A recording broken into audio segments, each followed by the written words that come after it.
hace ya un tiempo se me presentaron los siguientes interrogantes. ¿Podré ser mi propio jefe? ¿Podré tener la libertad financiera? ¿Podré llevar adelante mi negocio? Son preguntas que me han marcado un antes y un después en mi vida. Mi nombre es Marcelo y desde Córdoba Capital, esto es Club de Emprendedores. More carrots. Don't tear it. More carrots. Where's Garrett? Vegetables. Vegetables. Here I come from the west side.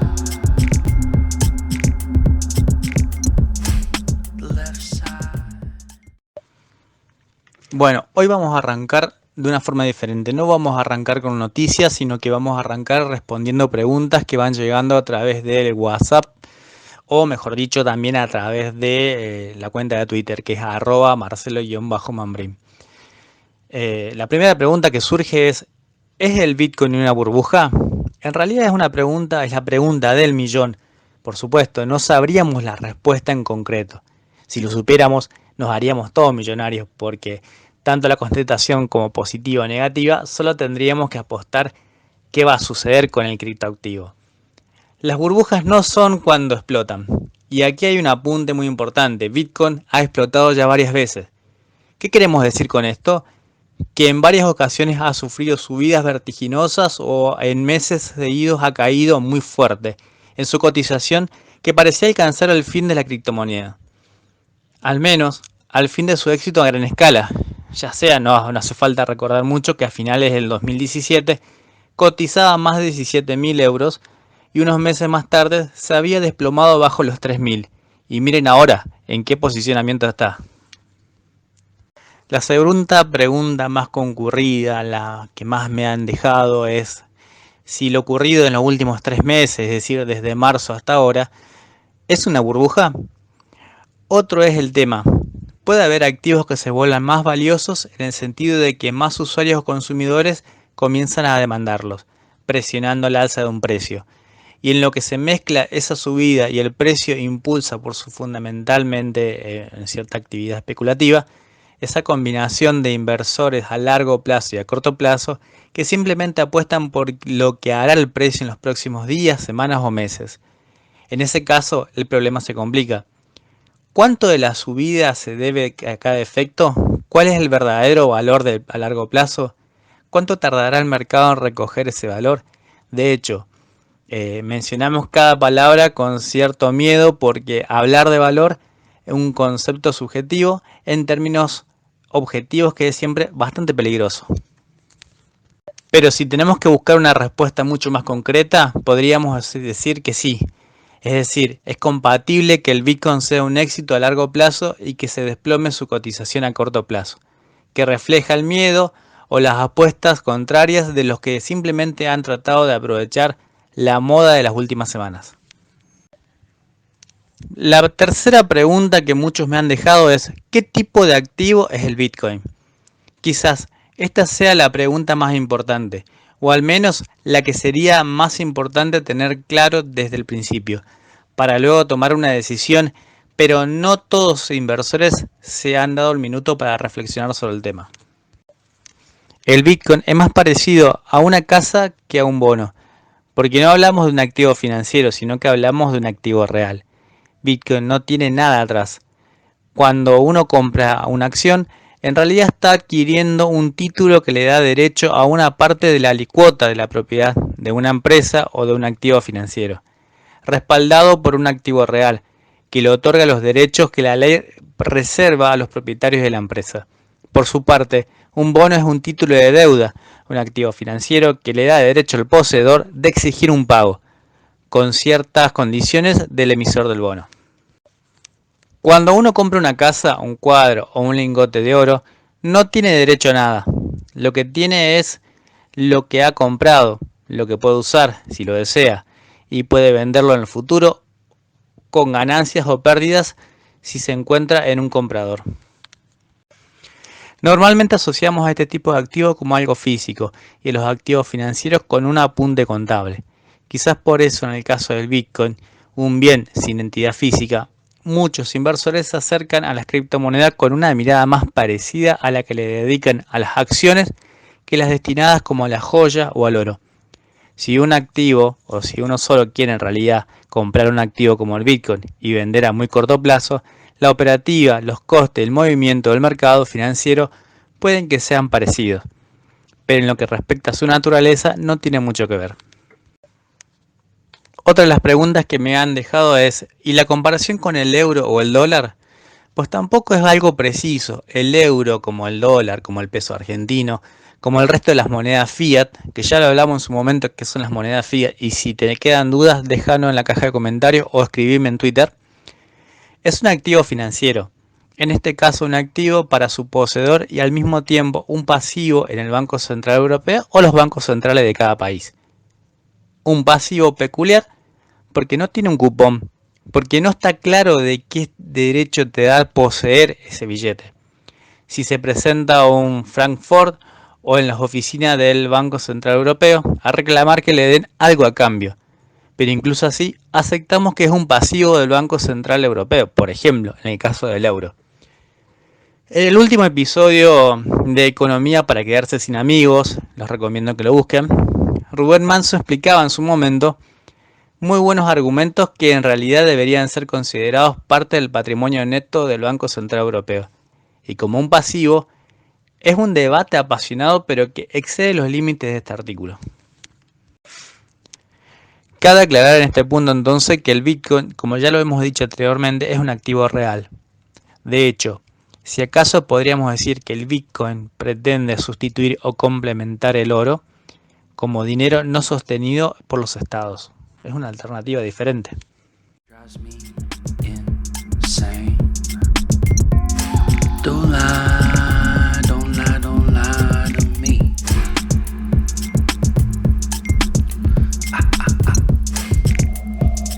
Don't fry, don't fry, don't fry your brain.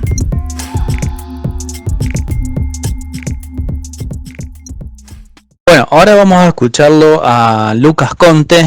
Lucas, que es un emprendedor digital. Él es de Capital Federal. Él hace ya un tiempo atrás empezó con esto de incursionar en las criptomonedas, cómo invertir, cómo generar ganancia, en qué lugares invertir. Y él nos va a comentar un poco de qué visión tiene del criptoactivo a futuro y a corto plazo, qué son los primeros temores que tiene un emprendedor digital, que no varía mucho un emprendedor de ladrillo, por ejemplo, un emprendedor físico, y nos va a comentar un poco qué futuro le ve él a todo esto que está pasando hoy en día con la locura de las altcoins o las criptomonedas. Bueno, Lucas, contanos a ver, ¿qué fue lo que a vos te motivó a emprender? ¿Cuál fue tu primer emprendimiento o tu primer desafío como emprendedor digital? Lo que me motivó a emprender realmente es la situación difícil que se está viviendo en este país, ¿sí? Que realmente incluso hasta con un título universitario es muy difícil llegar a tener un puesto en alguna empresa o en algún lugar estatal y con una buena remuneración. Así que bueno, lo mejor la verdad es emprender, tratar de buscar fuentes independientes de ingresos, y eso es lo que empecé a buscar. Y ahí fue como llegué al mundo de las criptomonedas. Mi primer emprendimiento fue empezar a explorar, a informarme sobre las criptomonedas y empezar a meterme en páginas donde supuestamente a través de ver videos, links, leer publicaciones o resolver encuestas, bajarte juegos y demás, ibas ganando pequeños porcentajes, ¿sí? De lo que es un Bitcoin, que se divide en satoshis, ¿sí? Ibas ganando pequeños satoshis. Porque en ese momento, cuando yo empecé a emprender, la más conocida era Bitcoin, estaba Ethereum, estaba Litecoin y Dogecoin, pero las demás eran muy, muy desconocidas en ese momento. Así que la mayoría pagaban en satoshis. La verdad, había mucha estafa, seguramente hoy en día también. La verdad, estoy un poco desinformado de si hay muchas páginas fakes y demás, pero en ese momento había muchas estafas, por lo tanto había que informarse mucho, ¿sí? Para no perder ni tiempo, ni lo que hayas ganado, no poder retirarlo, o retirarlo e invertirlo en un lugar en donde después no lo ibas a recuperar nunca más. ¿Qué futuro considerás que van a tener las criptomonedas a muy corto plazo y a muy largo plazo? Y a corto plazo creo que las criptomonedas van a seguir consolidándose cada vez más. En distintos países van a ir considerándose como plata. Sí, va a dejar de ser algo virtual, algo que algunos consideran ficticios. Y obviamente eso va a traer que tenga impuestos por su comercialización, por decirlo de alguna manera, ¿no? Así que eso a corto plazo, ¿no? Y a largo plazo creo que se van a volver una moneda muy, muy fuerte, sí, como sería hoy en día el dólar o el euro e incluso más, se van a ir habituando, sí, habituando está bien dicho, en distintos lugares. Mismo acá, hoy en día, algunas propiedades, sí, inmuebles, se venden únicamente en Bitcoin. Ya la gente dejó de aceptar dólares. Eso quiere decir que si entró a un mercado que es el inmobiliario, sí, ya algunas personas la están considerando muchísimo como una moneda muy, muy fuerte. Con el tiempo, en algunos lugares ya está implantado, pero con el tiempo se va a volver un medio de pago más, como hoy en día es Mercado Pago. Total, el sistema de pago es exactamente el mismo. Lo único que hay que tener es la billetera virtual descargada en el teléfono, fondos suficientes, ¿sí? Y se puede pagar a través de escanear un código QR, como hoy en día se hace con Mercado Pago. La única diferencia es que en Mercado Pago se afilia a una tarjeta y te lo descuentan directamente de tu cuenta bancaria. Y esto sería tener fondos en una billetera virtual, pero bueno, te puedes estoquear de la misma manera. La plata que vos tenés en la cuenta bancaria va a ser mucho más sencillo, incluso hoy en día ya es muy sencillo bajarse algunas plataformas, algunos exchanges o algunas billeteras virtuales de las cuales se puede comprar en Argentina, ¿sí? Y pasar tu plata, tu moneda fiat, por decirlo de alguna manera, como se habla en este mundo de criptomonedas, que serían los pesos, y cambiarlos por cualquier otra moneda virtual que van a ir aceptando a poco en los distintos comercios. ¿Sí? Seguramente principalmente va a ser el Bitcoin, el Ethereum, el Dogecoin y el Litecoin. Pero bueno, después de a poco van a ir aceptando todo seguramente, aunque sean tokens. Sí, que eso después seguramente ya se va a ir profundizando más a medida que vaya avanzando los podcasts. De a poquito se van a ir aceptando seguramente todas las distintas criptomonedas, porque obviamente la gente a medida que se va informando va a ir aceptando y comprando e invirtiendo en distintas criptomonedas, debido a que todas tienen una variación distinta minuto a minuto, como pasa con las acciones. Lo bueno es que sí, varían como las acciones. La diferencia es que esto es disponibilidad inmediata. Acá uno tiene liquidez con las criptomonedas. Lo que se busca es lograr eso. Si bien es un mercado volátil, ingresa al mercado de divisas las criptomonedas porque tienen estas variaciones, y también hay unos brokers que manejan, dependen mucho de la oferta y de la demanda, sí, en un 100% de la oferta y de la demanda. Lo bueno es que tenés liquidez, ¿sí? Uno quiere pagar algo, si vos lo tenés en la billetera virtual, constantemente está cambiando su valor, pero a la vez, en cualquier momento vos escaneás el código QR, te cobran y lo podés usar. Mismo comprar o vender. Eso es lo bueno que tienen. A futuro, ¿cómo ves vos las monedas fiat? ¿Cómo ves esto de que los estados-nación intenten controlar las criptomonedas? ¿O qué pensás incluso de esta propuesta que van surgiendo de países como Venezuela, China, México, incluso Argentina? Se habló en su momento de hacer el peso digital o hacer una moneda digital que coexista o que se trate de comparar con los criptoactivos o las altcoins. ¿Qué pensás de todo eso? Las monedas fiat no creo que desaparezcan, ya que son una representación de las reservas que hay en los bancos o en las casas de tesoro de cada país, ¿sí? Es una representación en papel. Lo único que va a hacer el cambio va a ser que se van a digitalizar. Por lo tanto, va a ser el mismo medio por el cual se usen las monedas descentralizadas y las monedas centralizadas, que son estas monedas fiat. Los estados van a intentar lucrar con estas nuevas monedas descentralizadas. ¿Sí? En un principio no las reconocían como tal, no les reconocían el valor, no las reconocían como una moneda. Y cuando ven que la gente pone la plata ahí y que se va de los bancos de ellos, los bancos que controlan ellos, o no les pueden cobrar impuestos sobre una inversión que están haciendo y encima están sacando ganancias, ¿sí? La gente que invierte bien y estudia las fluctuaciones de estas monedas está sacando unas muy buenas ganancias, van a intentar cobrar impuestos, así que las van a reconocer como valor. Y eso de crear unas monedas virtuales o monedas digitales para un estado es una manera de preservar el valor de tu moneda propia, ¿no? En este caso, el peso. Si Argentina crea una moneda virtual que pasa a valer, en vez de un peso, una moneda virtual, un dólar, Quiere decir que esa moneda virtual tiene respaldo a valor dólar y por lo tanto la Argentina, si cambia el peso por esta moneda virtual o resguarda sus fondos en esta moneda virtual, sería como estar resguardándolo en el dólar, pero sin darle interés a Estados Unidos, por ejemplo. Así que estaría bueno y los países lo van a ir implementando de a poco. Eso es un poco más difícil porque a nivel nación tendrían que reconocer sobre todo el territorio que esa moneda tiene valor como si fuese una moneda fiat y a su vez sería una moneda virtual descentralizada o en este caso centralizada porque estaría regulada por el gobierno, pero sería comparada con el Bitcoin. Por lo tanto, cobrarían impuestos también. Por último, cuando le consultamos a Lucas, por ejemplo, qué recomendaciones daría a las personas que quieran incursionar en las criptomonedas, él nos dejaba ciertos ítems importantes a tener en cuenta. Primero, la información, el averiguar bien en qué invertir y en qué estado se encuentra dicho activo, ya que las criptomonedas varían las 24 horas.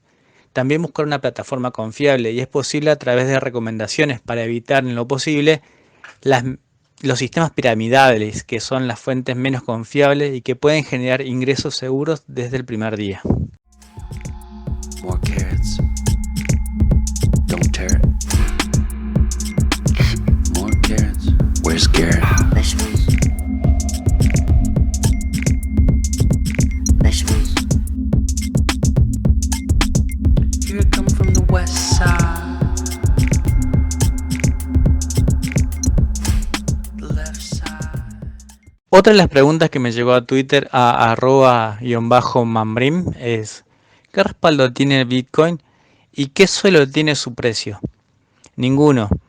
Como no tiene respaldo una casa ni suelo su precio, imagínense un inversor que mañana se compra una finca con 200 metros cuadrados construido con un jardín, con una piscina, con una pista de pádel. A primera vista parece muy valiosa.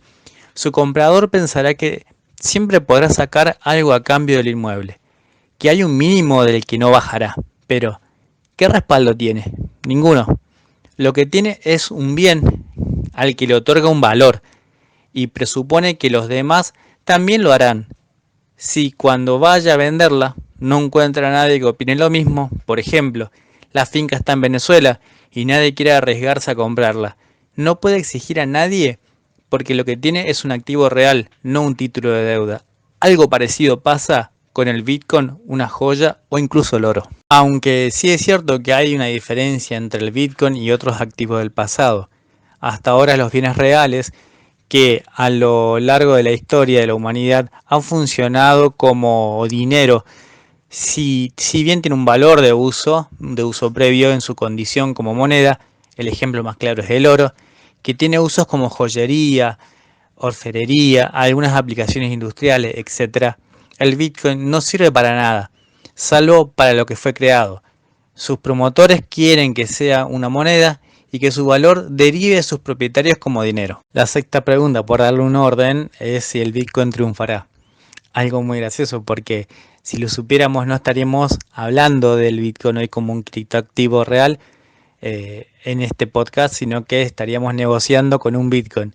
Eso sí, puedo dejarle 3 apuntes que nos parecen interesantes acerca de lo que es este Bitcoin, si triunfará o no. Por ejemplo, buena parte del futuro la tienen en sus manos los principales enemigos del Bitcoin, que son los bancos centrales. ¿Habría margen para el Bitcoin si no existieran las políticas heterodoxas de las últimas décadas? Puede ser una buena pregunta, pues habría menos margen. Los estados temen a las criptomonedas porque son una amenaza a su monopolio como emisores de la moneda fiat, pero parecen temer más a la medicina, que podría ser la que la haría más efectivo, ser responsables y predecibles, cautelosos en el manejo de sus propias monedas fiat. En ese punto se puede dar una paradoja. Si el Bitcoin tiene éxito y teme miedo, o mete miedo mejor dicho, en el cuerpo de los banqueros centrales, ese mismo éxito puede ir en su contra porque los banqueros centrales, al adoptar una política menos expansiva, harían que las alternativas al Bitcoin se revalorizaran más y las criptomonedas perderían mucho más atractivo de las que tienen hoy. Otro punto a tener en cuenta a esta pregunta que me han dejado, por ejemplo, en Twitter, es si el Bitcoin triunfará, tendremos que tener en cuenta el fraude. Los informáticos aseguran que una de las claves del Bitcoin y su diseño que hacen casi imposible el fraude porque la descentralización, la obligatoriedad de la aceptación por parte de todos, de todos los nodos, etcétera. El problema es que estamos ante una de esas características que casi podríamos decir que son de todo o nada. Mientras no haya fraude masivo, todo irá bien. El día que haya uno, si lo hay, el pánico puede desatarse. ¿Quién quiere un activo real que no es nada más que un conjunto de ceros y unos? Y si alguien puede copiar, robar, duplicar ese código, y cuanto más valga, más tentado sea para el fraude. Sus defensores aseguran que es imposible que se produzca por la naturaleza descentralizada de la red, y que las pruebas de que todos los nodos se exigen entre sí, salvo una que olvide su contraseña en su cartera virtual, ese sí es un riesgo real y muy concreto en realidad. Siempre podrá acceder a sus Bitcoin y nadie podrá quitárselos. El dinero en una parte de esta convención es clave y vale la pena tener en cuenta que el oro, la joya, el tabaco en el campo de prisioneros o los euros. Sin embargo, en los análisis detallados o teóricos de este tema, podríamos resumir que aceptamos euro porque sabemos que los demás aceptarán euros. Es un razonamiento circular, pero poderoso. No es tan fácil de montar un acuerdo implícito en el que todos somos parte y en el que, para ver esto, ¿qué tiene que ver esto con el Bitcoin? Pues mucho, porque al contrario de lo que pasa en otros bienes que tuviéramos fuertes subidas de precio, las burbujas de las que hablamos al principio, el Bitcoin, en un cierto sentido, más sólido a los $50.000, como es el caso de ahora, que los $5, por ese precio, $50.000 quiere decir que más gente está dispuesta a aceptar como dinero, tanto para gastarlo a posterioridad como para atesorarlo. La séptima pregunta que me llegó al Twitter es, ¿y qué puede hacer un pequeño inversor? Tener cuidado. Primera medida a tener en cuenta es tener cuidado. Sabemos que es una simplificación, pero podríamos decir que, a grandes rasgos, hay dos formas de acercarse al activo. A corto plazo, especulación, y a largo plazo, fundamentales. En primer caso, el comprador intenta anticipar los movimientos del mercado en un día, una semana, un mes a la vista. Puede ponerse a corto o largo plazo. La idea es adivinar qué harán el resto. Aquí el activo es en realidad un poco igual. Se compra, por tanto, por lo que uno piensa que vale, sino por lo que piensan los demás que harán. Comprar un Bitcoin con esta finalidad es tan arriesgado o poco arriesgado, eso decidirá cada uno. Cómo hacerlo con acciones o bonos o otros activos o otras materias primas. La otra opción es apostarlo a largo plazo. Si el Bitcoin se consolida como moneda de aceptación universal, lo que no quiere decir que tenga que valer para todos y todo el mundo, sino simplemente que se generaliza en su uso como medio de intercambio y depósito de valor. Probablemente su precio a largo plazo subirá y podrá hacerlo mucho. También es verdad que esa división de si comprar o no Bitcoin hace segundo factor importante. ¿Qué parte de la cartera dedicada a este activo? Los muy fans lo tienen casi todo metido ahí, pero un inversor no tan atrevido puede ser una apuesta pequeña con grandes posibilidades. Por último, quiero compartir con ustedes la otra pregunta recurrente que me llega al Twitter. Es, ¿cuánto valdrá un Bitcoin dentro de 5 años? Eso no lo sabe nadie, pero tanto si se dispara a $1.000.000 como si se vuelve a los $500, será una historia apasionante. O si dejamos de hablar del Bitcoin en términos de dólares, esa sería la mayor prueba de su éxito. Que algún día dejemos de pensar en el Bitcoin como un ¿cuántos dólares me darán por un Bitcoin? Y simplemente midamos nuestra riqueza en función de cuántos Bitcoin tenemos en nuestra cartera. Lo que no sabemos es si ese día llegará. Bueno chicos, de esta forma nos vamos despidiendo, cerrando un nuevo podcast dedicado básicamente al emprendedor digital. Muy pronto vamos a escuchar un nuevo podcast en estas semanas donde compartiremos una historia de un emprendedor de ladrillo que tiene muchas aristas importantes que nos va marcando cómo fue evolucionando su negocio de acuerdo a su visión y su cintura para poder adaptarse al contexto y al lugar. Los invito a que nos sigamos escuchando y que déjame tus comentarios en la caja de comentarios. Mandame un mensaje en Twitter y recordá que en breve nos estamos escuchando nuevamente. No te olvides de dejarme me gusta y suscribirte a nuestro canal.